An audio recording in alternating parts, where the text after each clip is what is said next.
السلام علیکم ورحمۃ اللہ وبرکاتہ۔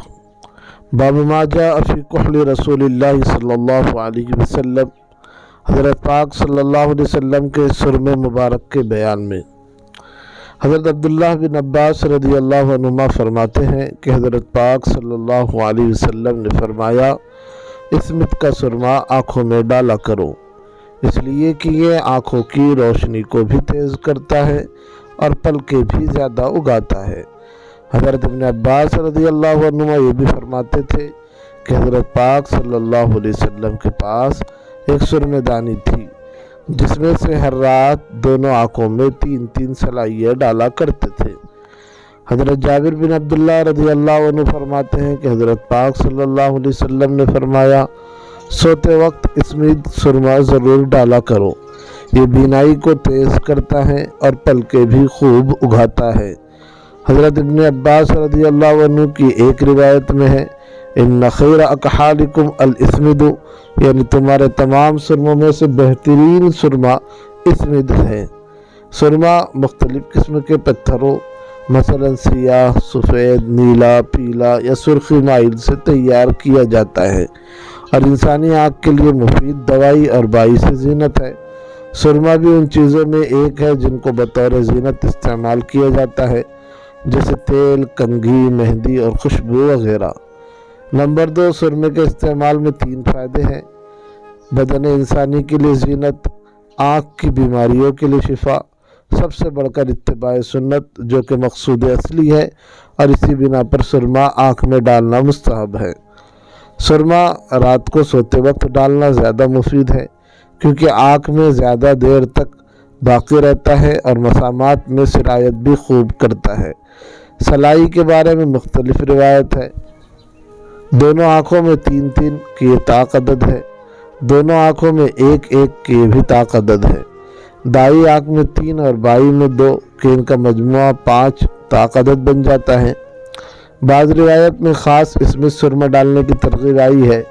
یہ سرما سیاہ سرخی مائل ہوتا ہے اور بلاد شرقیہ میں پیدا ہوتا ہے، لیکن یہ صرف ان آنکھوں کے لیے ہے جن کو موافق آ جائے، وگرنہ مریض آنکھ اس سے زیادہ دکھنے لگتی ہے، لہٰذا عام سرما ڈالنے سے سنت ادا ہو جائے گی، مگر فضیلت اسی اسمد سرمے کو حاصل ہے۔ باب ما جاء فی خف رسول اللہ صلی اللہ علیہ وسلم، حضرت پاک صلی اللہ علیہ وسلم کے موزہ مبارک کے بیان میں۔ حضرت بریدہ رضی اللہ تعالیٰ عنہ فرماتے ہیں کہ بادشاہ حبشہ نجاشی نے حضرت پاک صلی اللہ علیہ وسلم کی خدمت اقدس میں سیاہ رنگ کے 2 سادے موزے ہدیے میں بھیجے۔ حضرت پاک صلی اللہ علیہ وسلم نے ان کو پہنا، پھر وضو کیا تو ان پر مسح کیا۔ حبشہ کے بادشاہ کا اصل نام اصحمہ تھا۔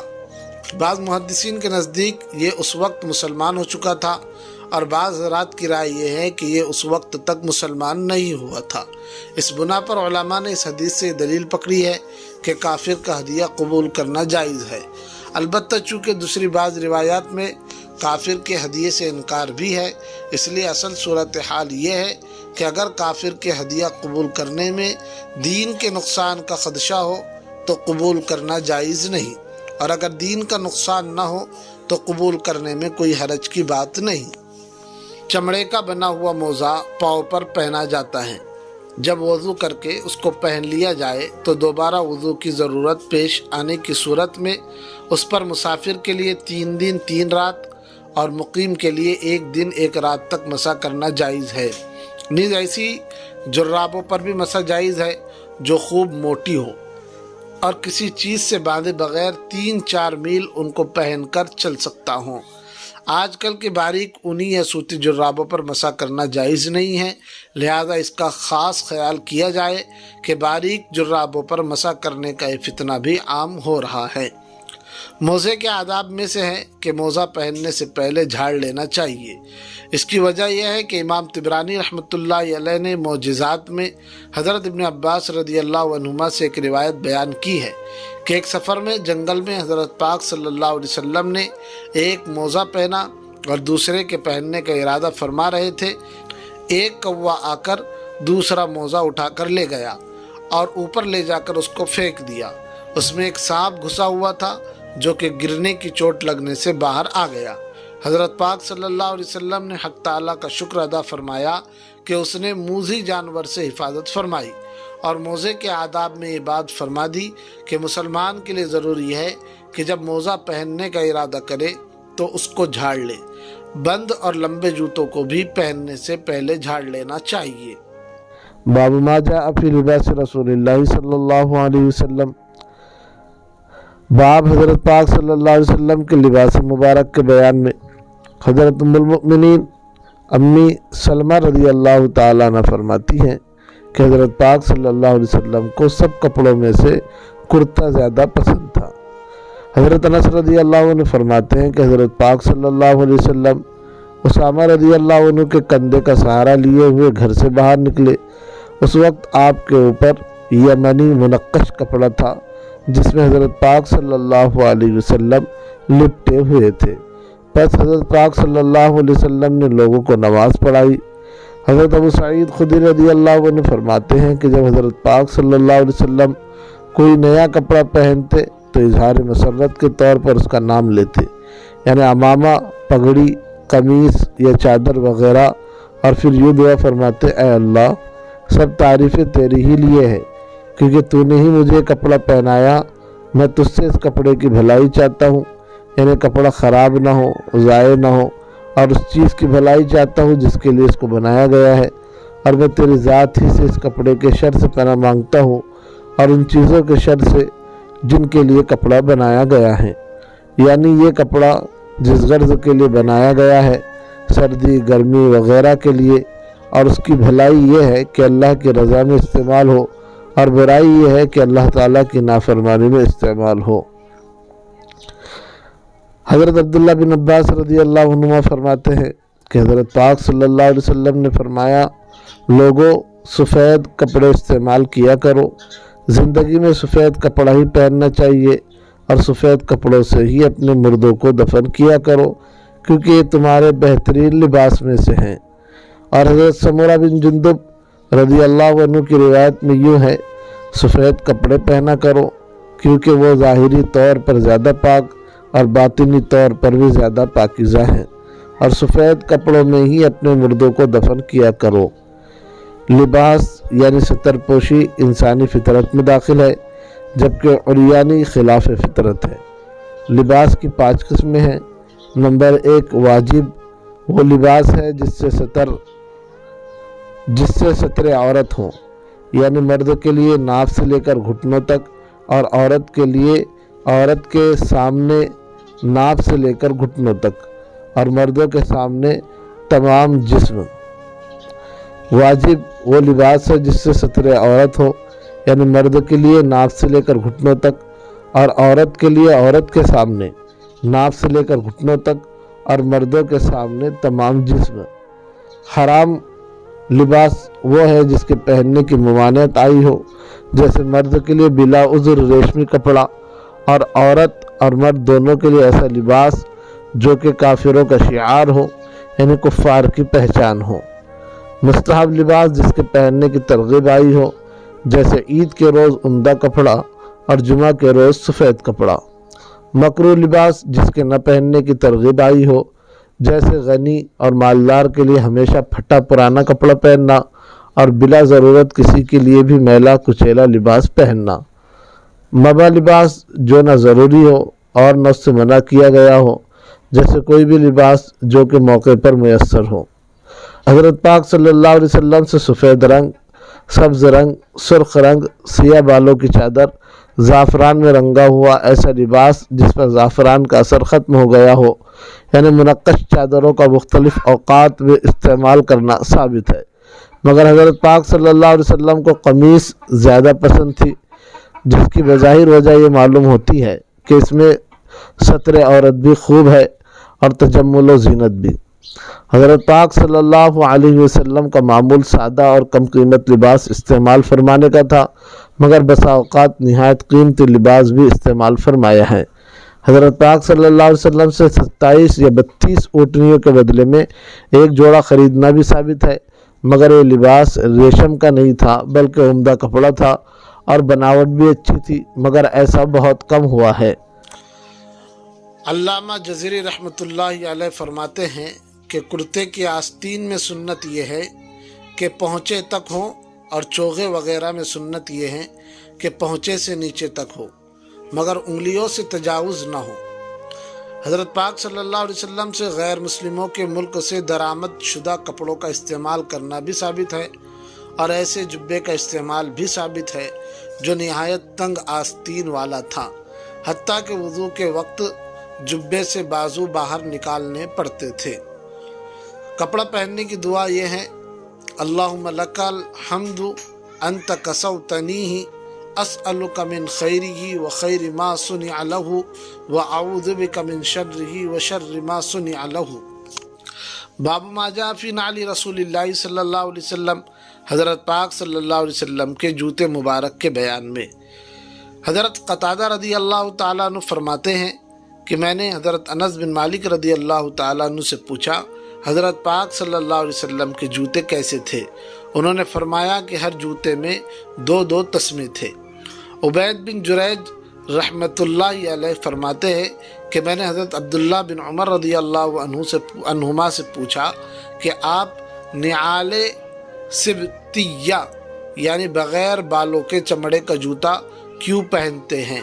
تو انہوں نے کہا کہ میں نے حضرت پاک صلی اللہ علیہ وسلم کو دیکھا ہے کہ آپ ایسا جوتا پہنتے تھے جس میں بال نہ ہو، اور آپ اسی جوتے سمیت وضو فرماتے تھے، چنانچہ میں بھی ایسا جوتا پہننا پسند کرتا ہوں۔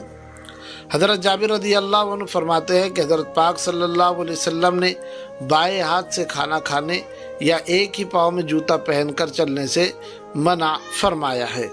حضرت ابو ہریرہ رضی اللہ تعالیٰ عنہ فرماتے ہیں کہ حضرت پاک صلی اللہ علیہ وسلم فرماتے ہیں کہ تم میں سے جو شخص جوتا پہنے تو دائیں پاؤں سے ابتدا کرے، اور جب جوتا اتارے تو بائیں پاؤں سے ابتدا کرے، تاکہ دایاں پاؤں پہننے میں مقدم ہو اور اتارنے میں مؤخر ہو۔ جوتے کا استعمال تو انسان کی زینت بلکہ ضرورت میں شامل ہے، اور بغیر کسی مجبوری کے جوتے کا ترک کرنا اخلاق کے لحاظ سے معیوب سمجھا جاتا ہے۔ اس دور جدید میں تو مختلف قسم، وضع اور رنگوں کے جوتے بنائے جاتے ہیں، مگر حضرت پاک صلی اللہ علیہ وسلم کے زمانے میں عرب کے خطے میں دباغت شدہ یا کچی کھال کا جوتا بنایا جاتا تھا۔ کبھی بالوں سمیت اور کبھی بال صاف کر دیے جاتے تھے، اور عام روایت میں جو جوتا استعمال ہوتا تھا وہ چپل نما ہوتا تھا، جس کے آر پار 2 تسمے لگا دیے جاتے تھے۔ حضرت پاک صلی اللہ علیہ وسلم کا مبارک جوتا عام طور پر چمڑے کو بال سے صاف کر کے بنایا جاتا تھا۔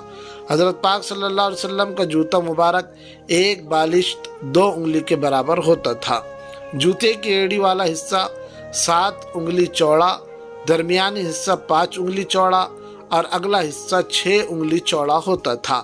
اس پیمائش کے بنے ہوئے تلے کے اوپر آر پار 2 دوہرے تسمے ہوتے تھے۔ حضرت پاک صلی اللہ علیہ وسلم کے جوتے کا تسمہ مبارک دوہرا تھا۔ حضرت ابوبکر صدیق، حضرت عمر رضی اللہ عنہما کے جوتے کا تسمہ بھی دوہرا تھا، مگر حضرت عثمان بن عفان رضی اللہ عنہ نے سب سے پہلے ایک تسمے کا استعمال شروع فرمایا۔ اس کی وجہ یہ تھی کہ لوگ کہیں اس کو فرض یا واجب کا درجہ نہ دے دے اور امت کو تنگی کا سامنا نہ ہو۔ حضرت عمر بن حریث رضی اللہ عنہ کی روایت کے الفاظ ہے: رأیت رسول اللہ صلی اللہ علیہ وسلم یصلی فی نعلین مخصوفتین، کہ میں نے حضرت پاک صلی اللہ علیہ وسلم کو دیکھا کہ آپ ٹانکے لگے ہوئے جوتوں میں نماز پڑھ رہے تھے۔ لہذا یہ بات ذہن نشین رکھنی چاہیے کہ اگر جوتے پاک ہو تو جوتے پہن کر نماز پڑھنے میں کوئی قباحت نہیں بلکہ جائز ہے۔ جوتے کے آداب میں سے ہیں کہ جوتا پہلے دائیں پاؤں میں پہنا جائے، مگر اتارتے وقت پہلے بائیں پاؤں سے اتارے پھر دائیں پاؤں سے۔ ایک اہم ادب یہ بھی ہے کہ بلا وجہ صرف ایک پاؤں میں جوتا پہننا اور ایک میں نہ پہننا اخلاقاً معیوب ہے۔ حدیث شریف میں اس کی ممانعت آئی ہے، لہذا دونوں جوتے ہی پہننے چاہیے۔ باب ما جاء فی ذکر خاتم رسول اللہ صلی اللہ علیہ وسلم، حضرت پاک صلی اللہ علیہ وسلم کی انگوٹی کے بیان میں۔ حضرت انس بن مالک رضی اللہ عنہ فرماتے ہیں کہ حضرت پاک صلی اللہ علیہ وسلم کی انگوٹھی مبارک چاندی کی تھی اور اس کا نگینہ حبشی تھا۔ حضرت انس بن مالک رضی اللہ عنہ فرماتے ہیں کہ حضرت پاک صلی اللہ علیہ وسلم کی انگوٹھی مبارک کا نقش مبارک اس طرح تھا کہ ایک سطر میں محمد، دوسری سطر میں رسول اور تیسری سطر میں لفظ اللہ تھا۔ حضرت انس رضی اللہ عنہ فرماتے ہیں کہ حضرت پاک صلی اللہ علیہ وسلم نے بادشاہ کسریٰ، قیصر اور نجاشی کے پاس تبلیغی خطوط لکھنے کا ارادہ فرمایا تو صحابہ رضی اللہ عنہ نے عرض کیا وہ لوگ مہر کے بغیر خطوط قبول نہیں کرتے۔ چنانچہ حضرت پاک صلی اللہ علیہ وسلم نے ایک انگوٹھی بنوائی جس کا حلقہ چاندی کا تھا اور اس میں محمد رسول اللہ کے الفاظ منقش تھے۔ حضرت انس بن مالک رضی اللہ عنہ فرماتے ہیں کہ حضرت پاک صلی اللہ علیہ وسلم جب بیت الخلاء میں داخل ہوتے تو اپنی انگوٹھی مبارک اتار دیتے تھے۔ حضرت پاک صلی اللہ علیہ وسلم نے اپنی مبارک زندگی میں سونے کی انگوٹھی بھی استعمال فرمائی ہے، مگر جب مردوں کے لیے سونے کے زیور کی حرمت نازل ہوئی تو حضرت پاک صلی اللہ علیہ وسلم نے اس کو پھینک دیا۔ اس کے بعد حضرت پاک صلی اللہ علیہ وسلم نے چاندی کی انگوٹھی بنوائی مگر بعد میں اس کو بھی اتار دیا، البتہ روایات سے اتارنے کی وجہ معلوم نہیں ہو سکی۔ پھر سن 6 ہجری میں معاہدہ حدیبیہ کے بعد آپ نے مختلف سربراہان مملکت کے نام تبلیغی دعوت نامے بھیجنے کا ارادہ فرمایا تو صحابہ رضی اللہ عنہ نے عرض کیا کہ حضرت یہ لوگ بغیر مہر کے خطوط قبول نہیں کرتے، تو حضرت پاک صلی اللہ علیہ وسلم نے چاندی کی ایسی انگوٹھی بنانے کا حکم دیا جو مہر لگانے کے کام بھی آ سکے۔ چنانچہ یہ کام یعلا بن امیہ کے ذمے لگایا گیا تو انہوں نے حضرت پاک صلی اللہ علیہ وسلم کی انگوٹھی بھی بنائی، اس میں نگینہ بھی لگایا اور حضرت پاک صلی اللہ علیہ وسلم کے حکم سے اس میں محمد رسول اللہ کے الفاظ بھی کندہ کیے۔ حضرت پاک صلی اللہ علیہ وسلم کی انگوٹھی کا نگینہ ایک روایت کے مطابق حبشی اور دوسری کے مطابق چاندی کا تھا۔ اس میں کوئی اختلاف والی بات نہیں، کیونکہ ممکن ہے کہ ہو تو چاندی کا مگر اس کو بنانے والا حبشی ہو یا اس کو حبشی طریقے پر بنایا گیا ہو۔ زیادہ بہتر صورت یہ معلوم ہوتی ہے کہ مختلف اوقات میں مختلف انگوٹھیاں پہننا ثابت ہے، اس لیے ہر کسی نے اپنے مشاہدے کے مطابق نقل کر دیا۔ حضرت پاک صلی اللہ علیہ وسلم کی انگوٹھی مبارک وصال کے بعد خلیفہ اول حضرت ابوبکر صدیق رضی اللہ عنہ کے پاس رہی، ان کے وصال کے بعد خلیفہ ثانی حضرت عمر رضی اللہ عنہ کے پاس رہی، ان کے وصال کے بعد خلیفہ ثالث حضرت عثمان غنی رضی اللہ عنہ کے پاس 6 سال تک رہی۔ پھر ایک دن بئر عریس، یہ ایک کنویں کا نام ہے، پہ حضرت عثمان غنی رضی اللہ عنہ اور حضرت معیقب رضی اللہ عنہ تشریف فرما تھے۔ آپ دونوں میں سے کوئی ایک انگوٹھی مبارک دوسرے کو پکڑا رہا تھا کہ انگوٹھی کنویں میں گر گئی، پھر باوجود بہت زیادہ تلاش کے نہ مل سکی۔ کہتے ہیں کہ اس انگوٹھی مبارک کے گم ہونے کے ساتھ خیر و برکات میں بہت فرق آ گیا اور اس امت میں نہ ختم ہونے والے فتنوں کا آغاز ہو گیا، حتیٰ کہ حضرت عثمان رضی اللہ عنہ خود بھی شہید ہو گئے۔ مردوں کے لیے سونے کی انگوٹھی تو مطلقاً حرام ہے، البتہ چاندی کی انگوٹھی اس شرط کے ساتھ جائز ہے کہ وہ 4 ماشے سے زائد نہ ہو۔ البتہ نگینے کی اجازت ہے کہ وہ کسی بھی دھات یا پتھر کا ہو، اگرچہ کتنا ہی قیمتی کیوں نہ ہو۔ اس میں بھی قاضی، مفتی وغیرہ کے لیے جن کو مہر وغیرہ کی ضرورت پڑتی ہے ان کے لیے سنت ہے، البتہ زینت کی نیت سے پہننا مناسب نہیں اور غیر اولیٰ ہے۔ عورت کے لیے سونے اور چاندی کی انگوٹھی تو جائز ہے، اس کے علاوہ پیتل، لوہا وغیرہ کسی دوسری دھات کی جائز نہیں، جبکہ انگوٹھی کے علاوہ کے زیور کسی بھی دھات کے عورت کے لیے جائز ہے۔ انگوٹھی دونوں ہاتھوں میں پہننا جائز ہے، کسی ایک ہاتھ کی تخصیص نہیں، کیونکہ حضرت پاک صلی اللہ علیہ وسلم دائیں ہاتھ کی چھنگلی اور کبھی بائیں ہاتھ کی چھنگلی یعنی چھوٹی انگلی میں پہنتے تھے۔ ہر ایسی انگوٹھی جس پر اللہ جل جلالہ یا کوئی اور متبرک نام یا لفظ درج ہو تو ادب کا تقاضا یہ ہے کہ بیت الخلاء جاتے وقت اس کو اتار دینا چاہیے، جیسا کہ حضرت پاک صلی اللہ علیہ وسلم کا عمل مبارک تھا۔ حضرت پاک صلی اللہ علیہ وسلم کی انگوٹھی مبارک کے نقش مبارک کے بارے میں علماء نے لکھا ہے کہ اس کی صورت یہ تھی، یعنی اللہ پاک کا نام اوپر تھا اور مہر گول تھی اور نیچے سے پڑھی جاتی تھی، مگر محققین کی رائے یہ ہے کہ کسی حدیث سے ثابت نہیں ہوتا، بلکہ ظاہر الفاظ سے محمد رسول اللہ معلوم ہوتا ہے، یعنی اللہ پاک کا نام نیچے تھا اور اوپر سے نیچے پڑھی جاتی تھی۔ اب آخر میں حضرت پاک صلی اللہ علیہ وسلم کے 3 مبارک والے نامے ذکر کیے جاتے ہیں جو کہ آپ نے مختلف اوقات میں مختلف سربراہان مملکت کے نام بھیجے تھے۔ کسریٰ شاہ فارس کے نام حضرت عبداللہ بن حذافہ سہمی رضی اللہ عنہ کے ہاتھ والا نامہ بھیجا۔ کسریٰ بدبخت نے والا نامہ کو ٹکڑے ٹکڑے کر دیا تو حضرت پاک صلی اللہ علیہ وسلم نے بددعا فرمائی کہ حق تعالی شانو اس کے ملک کے ٹکڑے ٹکڑے کر دے۔ چنانچہ ایسا ہی ہوا، اس کے بیٹے شیرویہ نے اسے بری طرح قتل کیا۔ اس کسریٰ کا نام پرویز تھا اور یہ نوشیروان کا پوتا تھا۔ کسریٰ فارس کے ہر بادشاہ کا لقب ہوتا تھا۔ والا نامہ یہ ہے: بسم اللہ الرحمن الرحیم، اللہ کے رسول محمد صلی اللہ علیہ وسلم کی طرف سے کسریٰ کے نام جو فارس کا سردار ہے۔ سلامتی اس شخص کے لیے ہے جو ہدایت اختیار کرے اور اللہ اور اس کے رسول پر ایمان لائے اور اس بات کا اقرار کرے کہ اللہ وحدہ لا شریک کے سوا کوئی معبود نہیں اور محمد صلی اللہ علیہ وسلم اللہ کے بندے اور رسول ہے۔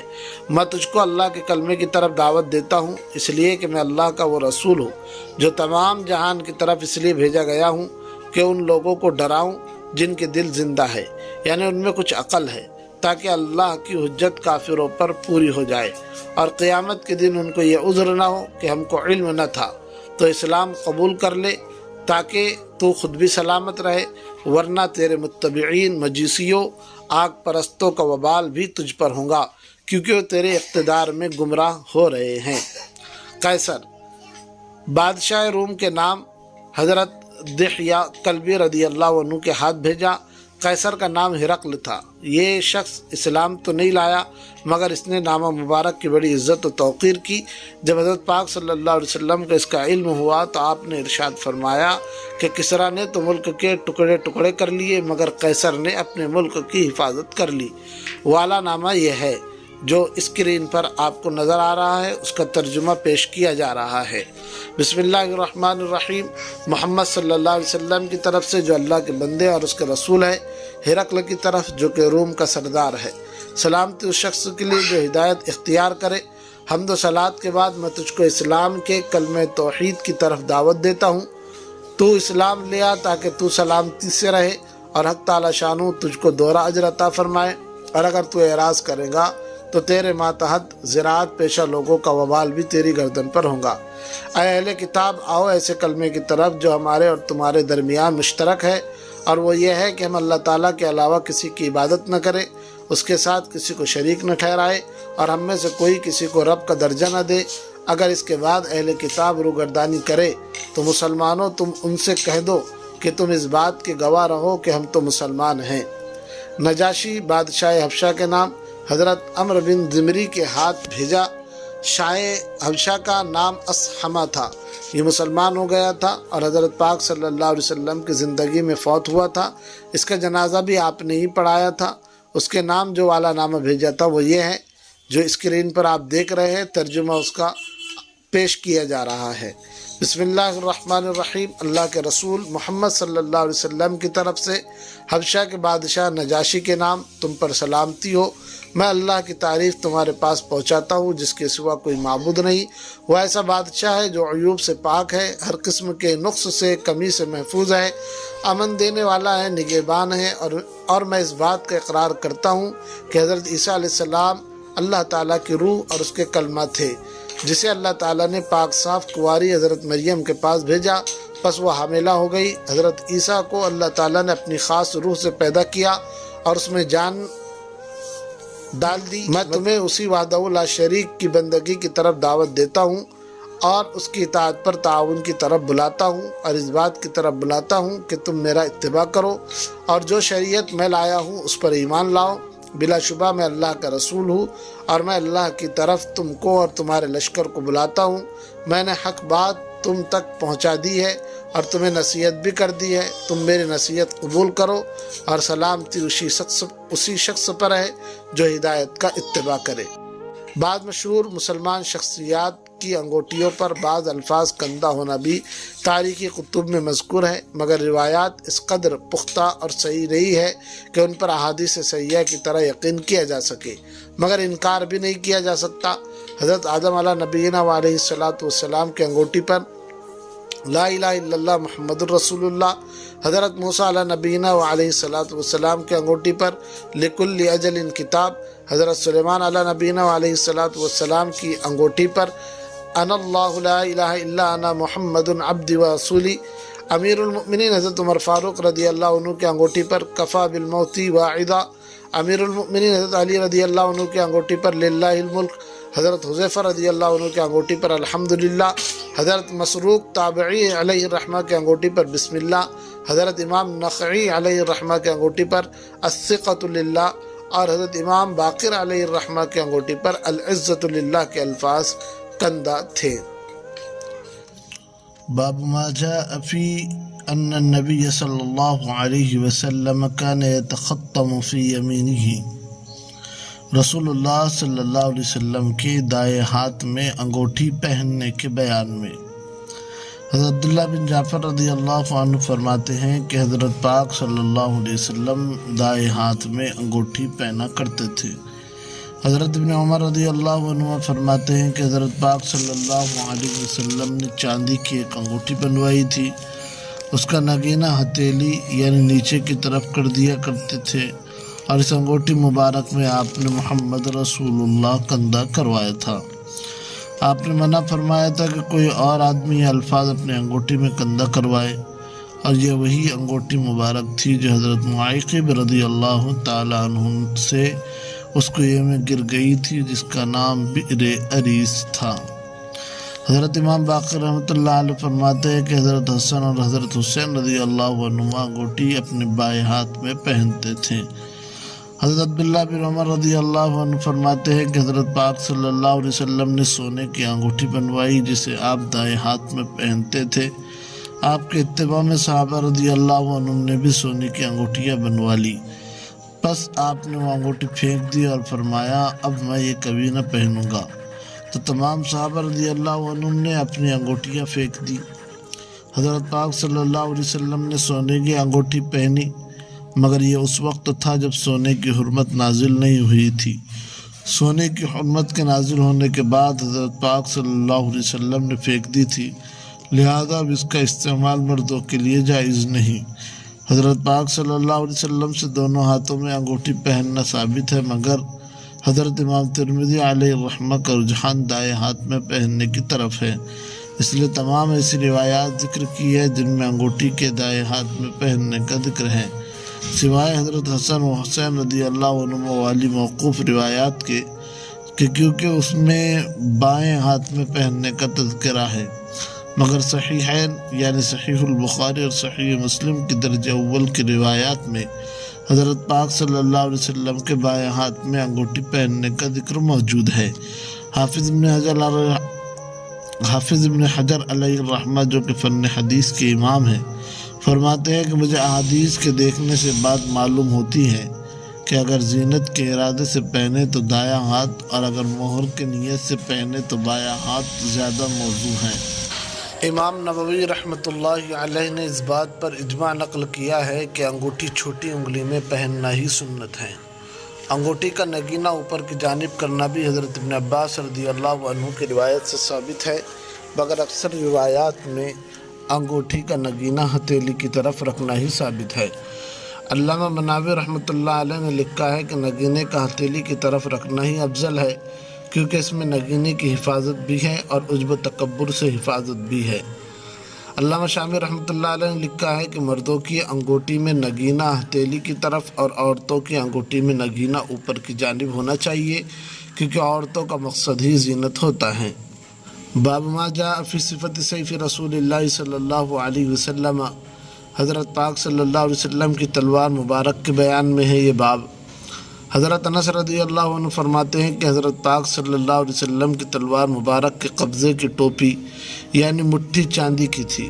حضرت امام ابن سیرین رحمۃ اللہ علیہ فرماتے ہیں کہ میں نے اپنی تلوار حضرت سمورہ بن جندب صحابی رسول صلی اللہ علیہ وسلم کی تلوار کے طرز پر بنائی، اور حضرت سمورہ بن جندب رضی اللہ عنہ فرماتے ہیں کہ میں نے اپنی تلوار حضرت پاک صلی اللہ علیہ وسلم کی تلوار مبارک کی طرز پر بنائی تھی، اور حضرت پاک صلی اللہ علیہ وسلم کی تلوار قبیلہ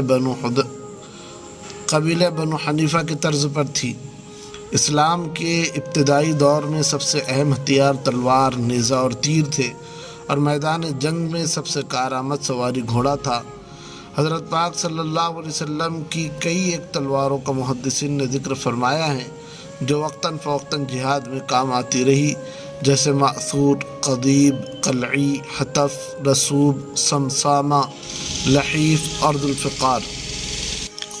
حضرت پاک صلی اللہ علیہ وسلم کی ایک تلوار مبارک بنو حنیفہ قبیلے کی تلواروں کی طرز پر تھی، یا اس کو بنانے والا قبیلہ بنو حنیفہ کا آدمی تھا۔ بہرحال جو بھی ہو، بنو حنیفہ عرب کا ایک قبیلہ ہے جو تلواروں کے عمدہ بنانے میں بہت مشہور ہے۔ یہ حضرات بھی ایک کے بعد دیگر حضرت پاک صلی اللہ علیہ وسلم کی اتباع میں ایسی تلواریں بناتے رہے ہیں۔ باب ما جاء فی صفت درع رسول اللہ صلی اللہ علیہ وسلم، حضرت پاک صلی اللہ علیہ وسلم کے زرہ مبارک کے بیان میں۔ حضرت زبیر بن عوام رضی اللہ تعالیٰ عنہ فرماتے ہیں کہ جنگ احد کے دن رسول اللہ صلی اللہ علیہ وسلم کے بدن مبارک پر 2 زرہیں تھیں۔ آپ ایک چٹان پر چڑھنا چاہتے تھے مگر اس کی طاقت نہیں پا رہے تھے، بس آپ نے حضرت طلحہ رضی اللہ تعالیٰ عنہ کو اپنے نیچے بٹھایا اور ان کے ذریعے اوپر چڑھے۔ حضرت زبیر رضی اللہ عنہ کہتے ہیں کہ میں نے حضرت پاک صلی اللہ علیہ وسلم کو یہ فرماتے ہوئے سنا کہ طلحہ نے واجب کر لیا ہے، یعنی جنت کو یا میری شفاعت کو۔ جنگ احد کے موقع پر حضرت پاک صلی اللہ علیہ وسلم اونچی چٹان پر چڑھنا چاہتے تھے تاکہ صحابہ اکرام رضی اللہ عنہم آپ کو دیکھ کر مطمئن رہے کہ حضرت پاک صلی اللہ علیہ وسلم زندہ ہے۔ یا آپ صلی اللہ علیہ وسلم کفار کو دیکھنے کے لیے اوپر چڑھنا چاہتے تھے مگر اوپر چڑھنے کی ہمت نہ تھی۔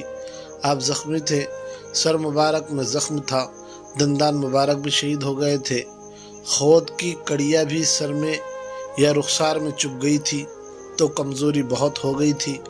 مزید آپ صلی اللہ علیہ وسلم نے اپنے اوپر 2 زرہیں بھی پہن رکھی تھی، تو حضرت طلحہ رضی اللہ تعالیٰ عنہ نیچے بیٹھ گئے اور حضرت پاک صلی اللہ علیہ وسلم اس طرح چٹان پر چڑھے، پھر حضرت طلحہ کو دعا دی۔ حضرت طلحہ رضی اللہ عنہ ان 10 صحابہ میں سے ہیں جن کے نام لے کر حضرت پاک صلی اللہ علیہ وسلم نے جنت کی بشارت دی ہے۔ آپ رضی اللہ عنہ قریش میں 7ویں نمبر پر ایمان لے آئے تھے۔ غزوہ احد میں ان کی بہت بڑی قربانی تھی۔ حضرت پاک صلی اللہ علیہ وسلم پر کفار تیروں کی بارش کر رہے تھے جس کو حضرت طلحہ رضی اللہ عنہ اپنے ہاتھ پر روک رہے تھے۔ ان کے ہاتھ پر 50 سے زخم لگے، حتیٰ کہ ہاتھ شل ہو گیا، مگر حضرت پاک صلی اللہ علیہ وسلم کا دفاع نہیں چھوڑا۔ حضرت پاک صلی اللہ علیہ وسلم نے زرہ استعمال فرمائی ہے جو کہ توکل کے ہرگز منافی نہیں ہے۔ اس کی وجہ یہ ہے کہ توکل کا معنی یہ ہوتا ہے کہ اسباب ظاہرہ مکمل اختیار کرنے کے بعد نتیجہ مسبب الاسباب یعنی اللہ تعالیٰ کے سپرد کر دینا۔ واضح ہے کہ اسباب کے چھوڑ دینے کا نام توکل نہیں بلکہ تعطل ہے۔ دوسری وجہ یہ تھی کہ حضرت پاک صلی اللہ علیہ وسلم نے ان کو تعلیم دینے کے لیے ایسے اعمال فرمائے تھے۔ تیسری وجہ کہ میدان جنگ میں حفاظتی اور احتیاطی تدابیر اختیار کرنے کا حکم قرآن کریم میں اللہ رب العزت نے دیا ہے۔ یا ایھا الذین آمنوا خذوا حذرکم، سورۃ النساء آیت نمبر 71۔ اور حضرت پاک صلی اللہ علیہ وسلم سے زیادہ حق تعالیٰ کے احکام کی کون تعمیل کر سکتا ہے؟ حضرت پاک صلی اللہ علیہ وسلم کی 7 زرہیں تھی۔ نمبر 1 ذات الوشاح، نمبر 2 ذات الحواشی، نمبر 3 ذات الفضول، نمبر 4 فضہ، نمبر 5 سغدیہ یا سعدیہ، نمبر 6 بطرا، نمبر 7 خرنق۔ احادیث میں حضرت پاک صلی اللہ علیہ وسلم کی 6 کمانوں، 7 گھوڑوں، 3 ڈھالوں، 5 نیزوں اور 1 تھیلے کا ذکر بھی آتا ہے جن کو موقع کی مناسبت سے برکت کی خاطر ذکر کر دیا جاتا ہے۔ کمانے الزورہ، الروحہ، الصفرہ، شوحت، الکتوم، السداد۔ گھوڑے السیف، المدتجز، الضرب یا الطرب، اللحیف، اللزار، الورد، سبحہ۔ نیزے المثوى، المثنى یا المنثنى، البغایا، بیضہ، عمدہ، حربہ۔ ڈھالے الذلوق، القنق یا الفتق۔ تیسری ڈھال پر خواب یا مینڈک کی تصویر بنی ہوئی تھی۔ جب آپ نے اس پر ہاتھ پھیرا تو معجزانہ طور پر مٹ گئی۔ جس تھیلے میں تیر ذخیرہ فرماتے تھے اس کا نام کافور ہے۔ دوستو یہ سیریز چل رہی ہے، امید ہے آپ کے علم میں اضافہ ہو رہا ہوگا، لہٰذا اس سیریز سے جڑ جائے، چینل کو سبسکرائب کر لے، ویڈیو کو لائک اور دوستوں میں شیئر کرے تاکہ نبی اکرم صلی اللہ علیہ وسلم کی مقدس اور پیاری زندگی کثیر تعداد میں لوگ سن سکے اور اس پر عمل پیرا ہو سکے اور اس کار خیر میں آپ ہمارے حصے دار رہیں۔ السلام علیکم ورحمۃ اللہ وبرکاتہ۔